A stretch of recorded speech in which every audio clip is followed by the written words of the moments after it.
Hello, everyone. Today we have a special speaker for us as well.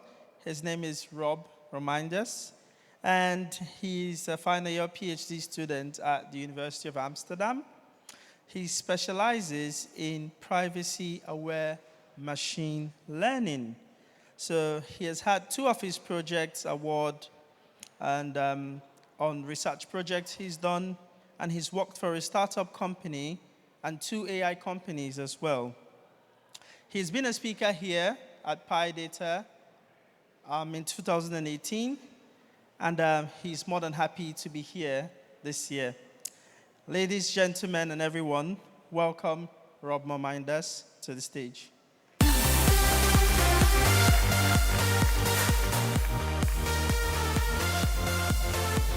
Hello everyone, microphone works, screen works. Cool, hello, welcome, I'm Rob. We're going to talk about differential privacy. If you're more of the empirical sort of way, I also put a Python notebook with all the sort of examples in this presentation online on the GitHub. So if you want to play around, please play around, and otherwise I'll sort of introduce the problem. So the topic is differential privacy, and I wanted to discuss right away what is the problem. What is the problem that we want to solve? And the problem is the following. You might have an application, or you might have a piece of machine learning. It uses user-facing data. And we assume the optimistic thing of users want to contribute the data. Users want to sort of improve algorithms or improve the services. But they want to sort of guarantee that their data is not leaked. In a way that, collectively, I'm very okay if an algorithm or if a company, for the matter, is going to learn from my data, but I don't want my individual data to be leaked. The canonical example is, for example, a hospital.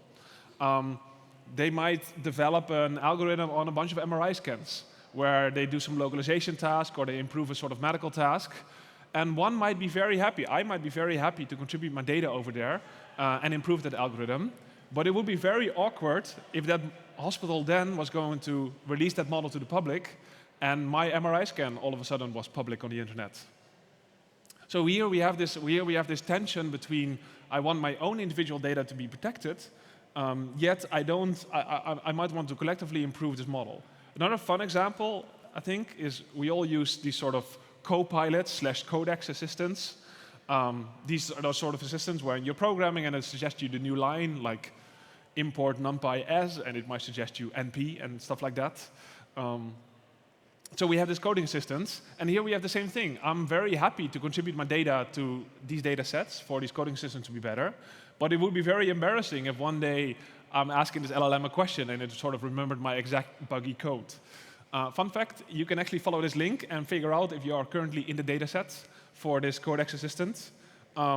It turns out I have 28 GitHub repositories currently in this data set, and that's my point. I'm very happy to improve these. Oh, if you want to make a picture, I'm very happy to improve these coding assistants and these models.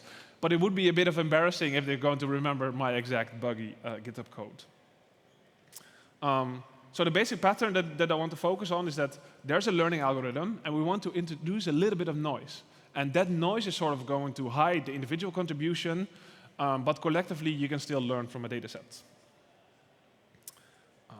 By the way, I'm happy to, at any point, to be interrupted with questions. I did a dry run yesterday, and it's only like 20 minutes, so feel free to interrupt me a lot, and we can have a very cool discussion. Also, to convince you that differential privacy is not some sort of niche hobby, but it's actually, I mean, it is actually running in production in quite a few respected institutions right now. You might be a user of Android, where learning the next word prediction is right now being done under differential privacy. You might be a user of Apple, where quick type suggestions are being improved under differential privacy. Even governments, you might consider something like the US Census or Israeli government releasing birth rate under differential privacy. Or LinkedIn and Windows doing user analytics. A topic of the talk is also going to be sort of the epsilon, the strength of the differential privacy. And by far, they're not all of them sort of on the golden standard differential privacy, but there are a lot of institutionalized efforts going on to make to have differential privacy in practice. And the goal of the talk today is to understand that a little bit more. One might ask, I was just saying to the previous speaker, I always like this very practical approach. So one might actually ask, what is the alternative? What is the sort of simplest alternative that you can do to differential privacy if you don't want to do it at all? Well, I mean, the best option, of course, to not use user data at all. So use like access restrictions and stuff like that. Will of course protect user data. The other option is anonymization. It doesn't always work, or pseudo-anonymization, it doesn't always work. There's the famous Netflix prize, where people thought they had an anonymized data set online, but actually you could figure out data entries. And the other thing that doesn't work is obfuscation, and that's actually the example that I want to focus. So you can't say, oh, let's allow only data science on subsets, or let's allow only averages instead of specific statistics. But also that is not going to protect the privacy of the user. So you might say, for example, approach one is, okay, let's allow only averages. But then there's this counterexample saying, oh, you might do an SQL query and say, what is the average age of all the people in my data set? And I select for all the people that are called Jan Kees. Well, he's 97 years old, and that person just lost their privacy. So simply allowing only averages or only aggregate statistics on your data set is not going to have privacy. The second approach might be, oh, but I shall say I allow only statistics of group size larger than 50. This is also known as k-anonymity. So you might also say, I have a big data set, and you can only do statistics on size 50 or more. And if you do that, there might be privacy preserved. Well, also that doesn't work, because you might do the following. You might do a query where say, give me the average age of all people that are called Peter or Jan Kees, and now give me the average age of all people that are called Peter. And now I know that 95 people are called Peter, are named Peter, and 96 people are named Peter and Jan Kees. It's a very uncommon but rather Dutch first name. Fun fact, people in New York are actually called Yankees, and that's the bastardization of Jan Kees, because back in the day, all the people were called Jan Kees when they went to New York. But you might know, oh, 96 people are called Jan Kees and Peter, and 95 people are called Peter. So if you know both average ages, then you can also calculate back that Jan Kees was actually 97 years old. So that also doesn't work. And then we end up with the approach that one might do as well, which is to add noise to your results. And if you make that noise proportional to the amount of privacy you can leak, then you start to achieve this thing called differential privacy. And I will give the definition in a few slides from now. But what if we do the following? What if we say, oh, I make this query, I want to calculate the average age of all the people that are called Jan Kees or Peter, and that has a true answer, but I'll add a little bit of, in this case, Laplace noise. I will explain very much why I pick Laplace noise. And instead of 49.5, I might say, hey, the average age of these amount of people is 49.9. So I add a little sliver of noise. So the utility is not lost. Any person using this sort of statistics still roughly knows what is the average age. And of course, age is here a metaphor for anything you want to figure out about a data set of people. So we add a little bit of noise. The utility is preserved. One might still have some useful information from that. But the privacy is protected in the following way.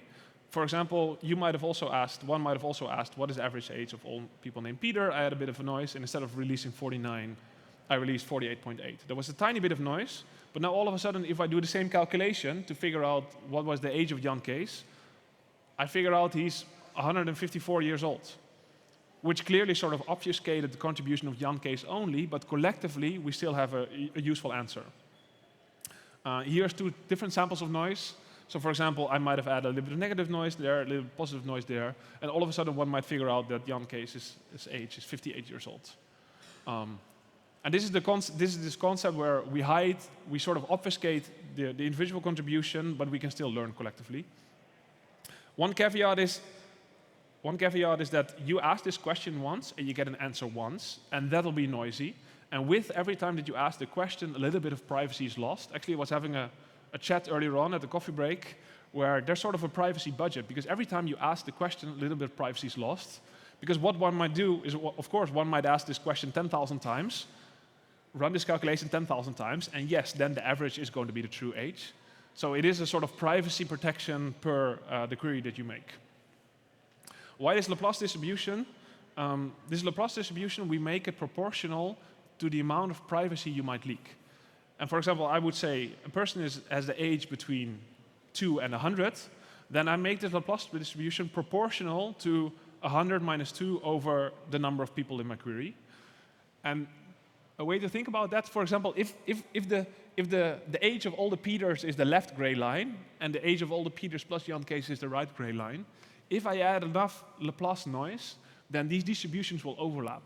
So an attacker that gets a sample from one of these will have a very hard time to figure out if it was the left or the right distribution. And that's exactly the privacy that one is provided.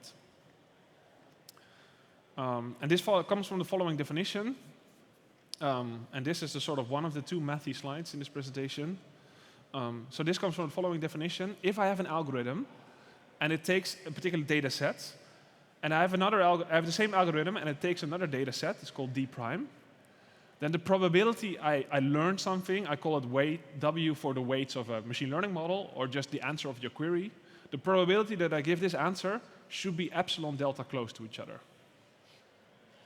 That is to say, for all data sets where I can remove one entry or change one entry, the probability of giving that particular answer should be close. And that's what I'm visualizing here. There's the blue Laplace distribution and the red distribution. And those distributions are always epsilon close for all data sets that could be far apart. And this is the one other mathy slide where I was going to quickly run over this to actually prove that the Laplace distribution satisfies this. So let's say there's a data set and another data set. Then what are the probabilities that I give you a random answer Z? Well, that's one Laplace divided by another Laplace. And we'll make it proportional to the sensitivity. So the sensitivity is the widest sort of option in your answer divided by epsilon, which is your strength of your differential privacy. Then you apply triangle inequality, and then all of a sudden, of course, you end up with this answer saying that these distributions, the distribution that is showed over here, are always epsilon apart. And this is also the point that I wanted to show. This is also why I named the talk Make It a Little Bit More Practical and explain this epsilon parameter. This is also the point where we can try to understand what does the privacy protection mean. If you're being told, oh, we're going to, telemetry on your operating system, or if your social media is going to say, hey, we're going to protect your data with differential privacy epsilon of 1 or epsilon of 3. In fact, many of the social media companies do way worse epsilons. Then this is how you can think of that. If there was an answer, and if there was another answer, if you participated in the data set, then epsilon is 1 means that the distributions overlap in this way. It means that the chance of an answer being released is going to overlap in this way. Another way of thinking about this, we can play a game. We can play a game that can be an adversary. I didn't find a picture of an adversary in time. That could be an adversary that wants to know, does this data set contain Jan Kees, yes or no? So they are given an answer and they want to reconstruct Jan Kees's age. Or this is the hospital is going to release the model, and one wants to reconstruct the MRI scan of my particular MRI scan. Can they figure out if you are in that data set, yes or no? Then these are the red area, the red shaded area is what you can achieve, what an attacker can achieve. So to focus on the epsilon of 1 case, is this attacker is going to have a misdetection, so it's going to guess, and it can miss, of course, if Jan Kees is in this data set. And the attacker wants, of course, a super high true positive rate. So that means out of all the times that they say Jan Kees in the data set, how many of the times are they correct? Then these are the red shaded area is what you can achieve for what that attacker can achieve. And this is to emphasize that epsilon of 1, that's sort of the golden standard that people then usually aim for. That's this red shaded area. So at most, at a quarter misdetection rate, you can have 3/4 of true positive rate. But this also shows you that once you go at epsilon of 3 or higher, then, your privacy protection is always, this is a theoretical epsilon, but if you go for epsilon of 3 or higher, your privacy protection is almost always where an attacker can have, for a super low misdetection rate, a very high true positive rate. This is the point where I'll quickly stop and to see if there are any questions or there are any interruptions. Because I think going forward, if you're ever going to face either implement differential privacy or face a user-facing application, then I think this is very nice to be aware of. Otherwise, the next slides are going to be about applications. Yeah, please. Hey, just a quick question. So why Laplace distribution? Why not some other distribution? That's a very good question. So the question is about why this particular distribution. Because the Laplace distribution has this very nice property that we can prove epsilon differential privacy. There are a lot of other distributions, most famously, of course, the Gaussian distribution. And for the Gaussian distribution, this proof is not possible. So you would do something that's called epsilon delta differential privacy. So you add like a super small margin of error. That's usually like 1/1,000,000 or something like that. And then you would have epsilon delta differential privacy. Another way to think about that is if I plot them here, because the Gaussian has the tails, the tails of the logarithm for the Laplace distribution go down like a straight line. And for a Gaussian, the log of the distribution goes down like a square. And then you can almost never have this bound.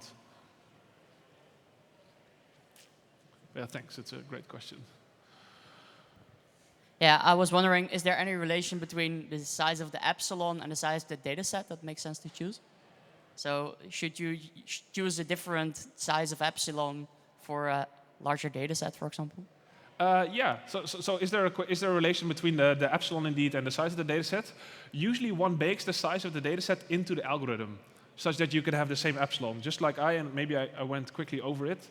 I select, for example, a Laplace distribution. This for epsilon of 1, where the b is proportional to the number of samples in the data set. And by that, because I designed the algorithm this way, I can always claim epsilon of 1. Because indeed, there is the intuition that the more people there are in this data set, the fewer noise you need to add. For example, if there's 1,000 people in my data set, then I might need to add only a tiny bit of noise. Where if there's 2 people, I mean, in the worst case, if there's 1 person in your data set that has a particular age, then removing that person of the data set is going to spend your entire sensitivity. So you need to add, if your age can be between 0 and 100, you need to have a Laplace distribution with at least a width of 100 to sort of hide their contribution. Right, and you say that this 1 is the golden standard for epsilon? It's a number, I mean, if you write academic papers, the epsilon of 1 is the number you're chasing after, I guess. Yeah. All right, thanks. Yeah. Thanks, cool questions. Yeah, so I think you already said it, but how does this epsilon relate to the accuracy of the answer you still maintain? Like, what does the epsilon say about how accurate you can get the true answer? Yeah. So the question is indeed, what is that? How is the sort of utility or the sort of goodness of fit of your answer relate to the epsilon? I mean, almost always, let's say, really like always, a stronger epsilon is going to make your results worse. In the sense that if you want more privacy, you're going to noise up your results, your results more. And then usually what one does in the research is that you plot a trade-off. There's almost always a plot where epsilon is on the x-axis, or the amount of privacy is on the x-axis, and the amount of utility is on the y-axis.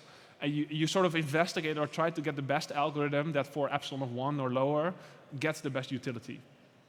Okay. But almost always, like, because here we needed to add noise to the average age to hide the age of Jan Kees. Yeah, if you want a stronger privacy protection, you will need to add more noise. But then at some point, yeah, I mean, there's not going to be utility in asking this query on the data set. Okay. Yes, speaking of this trade-off between privacy protection and utility, if you move beyond use case of analytics and into the realm of things where you have to do repeated queries. As for example, if you're using federated learning and you have to learn repeatedly models at some position, so you have to like, if you want to keep good enough privacy budget, it ends up that you had really a lot of noise and it can actually drown out the signal. Do you have any practical advice on how to manage this kind of case? Yeah. No, I agree a lot. But the question was about these composition theorems, or how one does the composition well. Yeah, so it's just in all these, so I don't know so much about the theoretical side, but on these practical use cases where you have to do repeated queries on data, and so you are basically using up your privacy budget, as you explained before. And so you have to balance. If your epsilon is too small, you don't have too much noise, but then your privacy guarantees are very weak. And if your epsilon is high enough that you do actually add some privacy guarantee, at the end you might end up with having so much noise that it drowns out your signal entirely. Yeah, no, very much agree. And maybe I'll talk about these applications, because one of the applications obviously is deep learning. We want on neural networks with differential privacy as well. And in there it's super tough, because indeed what people do is that they hide every contribution of every gradient.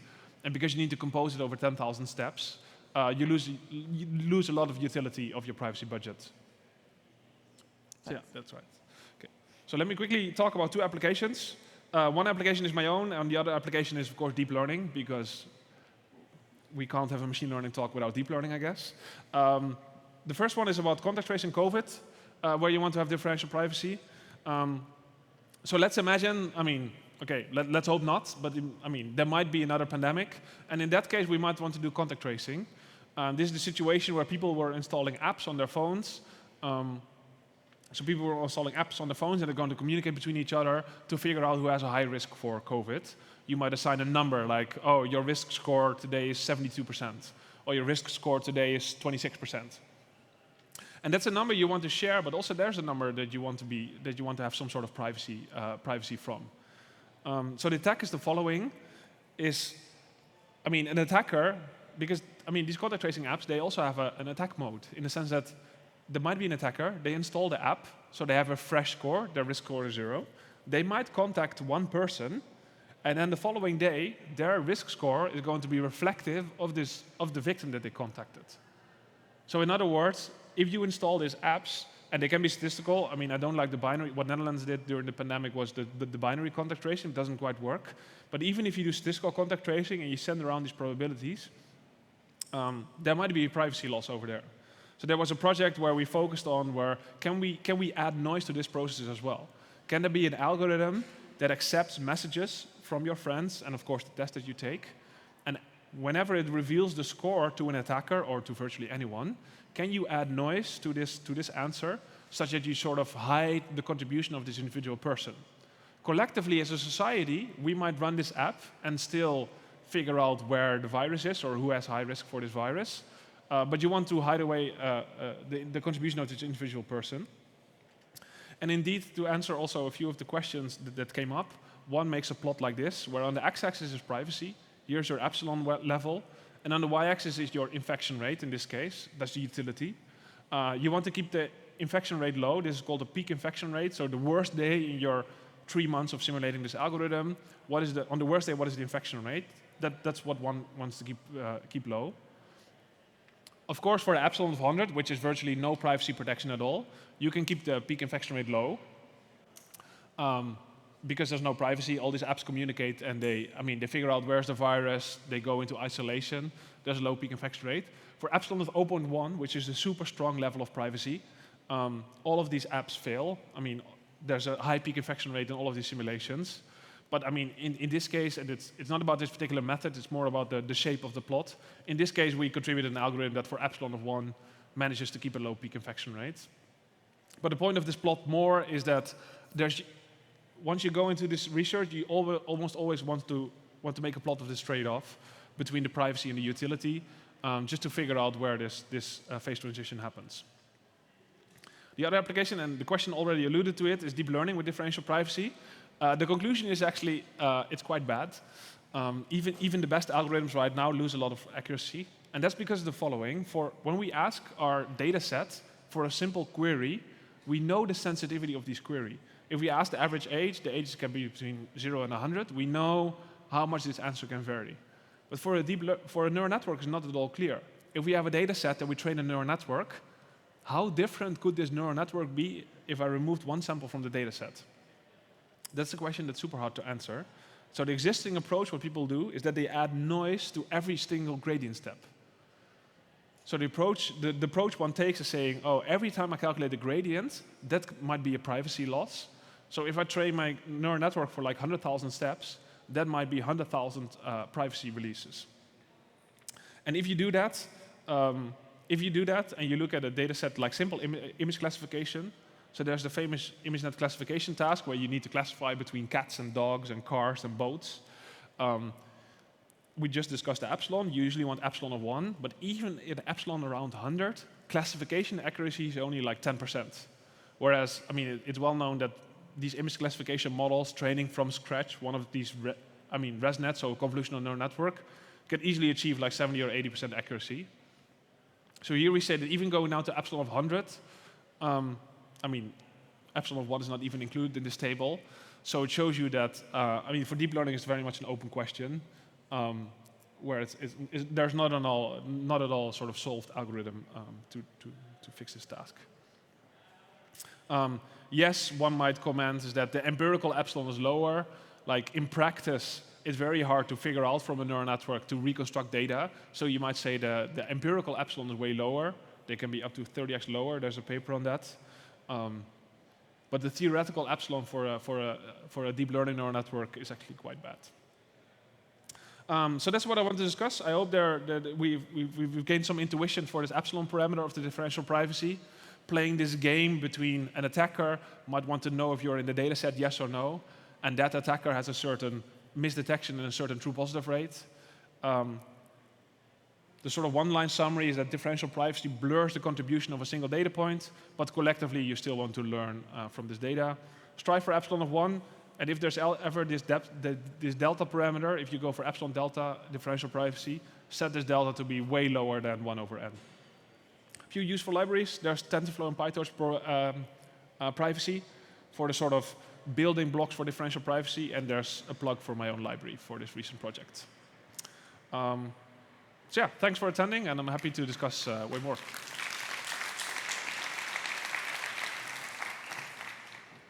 Yeah. Does anybody have any questions they have for Rob? Okay. So we'll start over there since it's quite closer.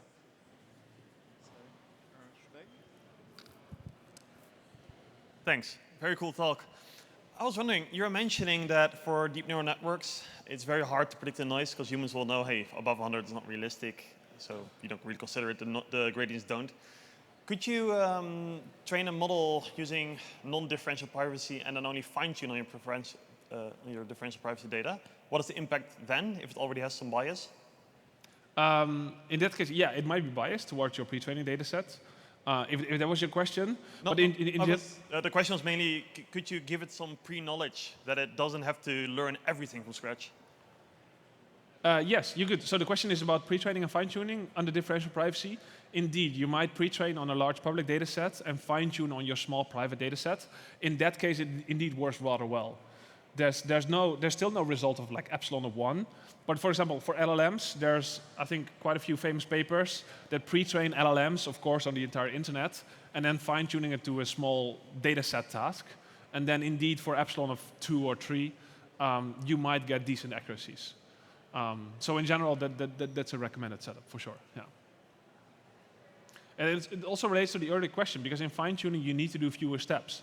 So people usually think of this privacy as sort of a privacy budget. So let's say I have epsilon of 8. That's like a budget I can spend throughout my training steps. So if you want to do pre-training for 1 million training steps, and then you want to fine-tune for 10,000 training steps, then you need to thin out your privacy budget less over those 10,000 steps than over the 1 million pre-training steps.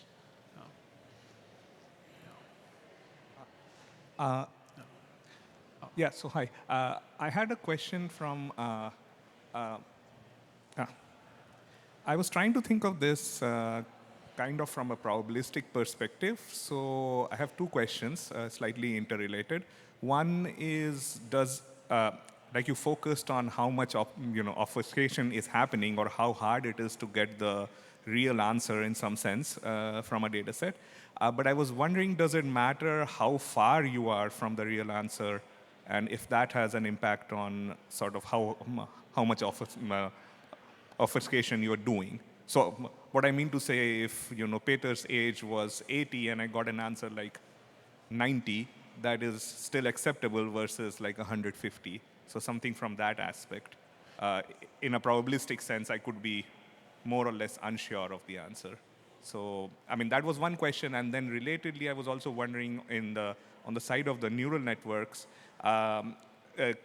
can this sort of a probabilistic interpretation help? Like, if we are doing gradient descent with neural networks, we are assuming that we are 100% sure about the parameters that are inferred, but we could introduce some uncertainty in those parameters, and does that take a step towards helping with this?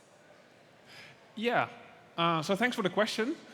I might sort of answer both questions together and then both of them specifically. So the sort of nasty thing about this definition, it's a very sort of frequentist, if you want to call it like that, thing. So you say for all of the data sets, this argument should hold. Whereas, I mean, I reckon there might be some people with a sort of Bayesian way of thinking, and maybe that's also your question.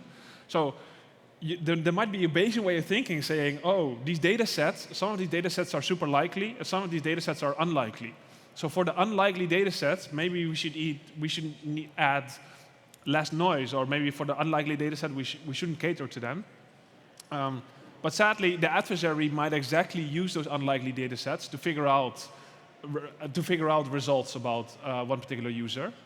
So that's a bit of the nasty way of setting up this problem. Yes, in a sort of Bayesian way of thinking, there's also this delta parameter. You can say, oh, these data sets are unlikely, so I don't protect against them. That's also, I think the first question was, can we cater the amount of noise to the particular answer, to the particular value that was?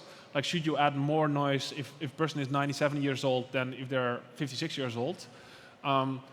You could devise an algorithm like that, but then you would also still need to make this proof. And I think, in general, people have found it very hard to write the proof of this bound for such an adaptive algorithm. But in a way, I mean, the answer is yes, you could. If you manage to write out the proof, that would be a very valid algorithm. I think the other question was about the gradients in neural networks. If one has a certain certainty about the data that's going to happen, also there you have this nasty setup. So you want to protect against all possible data sets and have a privacy protection over there. In practice, I know I'm going to train on ImageNet. All of my images are going to be cats and dogs. Maybe I should only protect for the privacy loss of a cat picture or a dog picture. But no, I mean, an adversary could inject any type of data into this model. So we should protect against all possible data. I hope that answered the question. All right. Yeah, sort of, and we can catch We're up going later. to have one more question. Okay. Yeah, hi, thanks for a good talk.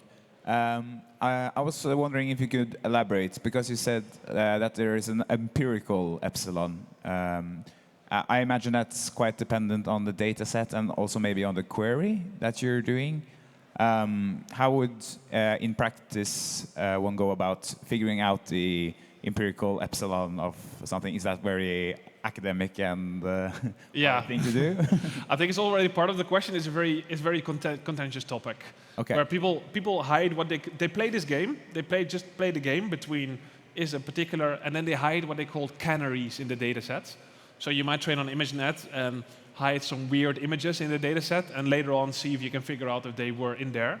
And I mean, this is a hypothesis testing game. It's just a hypothesis test between is Jan Kees in the data set, yes or no? Oh. So, I mean, yeah, you can run the hypothesis test on that, and depending on if you input gradients or input the final model parameter, you can be better or worse at that game. And then people do claim that there's this empirical epsilon that's way lower. But yeah, academically, of course, it's hard to prove, and as a company, with user-facing applications, it's sort of hard to publicize, saying, oh, we're going to release this algorithm, and it's probably is going to be differentially private. That's not the situation that one wants. Yeah, but if you can control the queries, if you can predefine what queries are allowed, then maybe you could like say, oh, for all the queries we have and for our data, the epsilon is so and so, the empirical epsilon is so and so, right? Or oh, sure. I mean, you can restrict the first part of the question. I very much agree with. You can restrict the amount of queries, because the more you restrict the queries, the less sensitivity you have. Not restrict the amount, but like restrict to the specific queries, like pre-published numbers instead of open data sets for querying, right? Or I'm trying. I have a situation where I control what queries can be asked in advance and the number of them. Yeah, maybe we should talk about this one-on-one. Yeah, I guess sorry. the time is up, and this sounds like a cool topic to discuss over coffee. Everyone, for the sake of time, we can't take any more questions. Thank you very much for the talk, Rob Romijnders. Cool, Give thanks. it up for him, please. Thanks. Thank you.